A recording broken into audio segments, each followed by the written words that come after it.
कसे आहात सगळे मजेत ना? आज सकाळी सकाळी फ्रेश वातावरण होतं, कारण कोणत्या ऋतूमध्ये कुठला ऋतू चालू आहे हे तर कळतच नाहीये. छान शिरवाळ पडलं होतं, पाऊस पडायचा बाकी होता फक्त.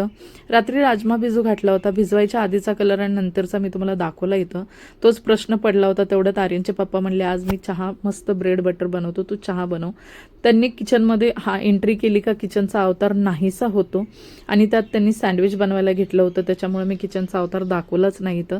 पुरुष मंडळी एकदा किचनमध्ये कोणता पदार्थ बनवायला गेले की ते किचनचा अवतार तुम्हालाही माहिती आहे कसा होतो.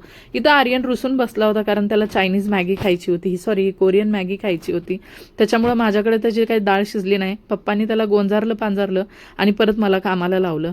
त्यांनी यूट्यूबवर कोरियन मॅगी शिजवण्याची पद्धत बघितली होती. ऑनलाईन मोमोज मागवले आणि मॅगी प्लेटमध्ये ठेवून साईडला मोमोज असं सजवून त्याला द्यायचं होतं. ते त्याचा हट्ट फक्त पप्पामुळे पूर्ण होतो, कारण मी एवढे लाड त्याचे पुरवत नाही. त्याचे पप्पा सगळे लाड पुरवतात.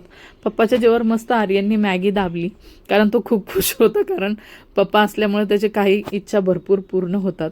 आणि वातावरण एवढं छान होतं की काय विचारू नका. सो भेटूया नेक्स्ट ब्लॉगमध्ये. Bye bye.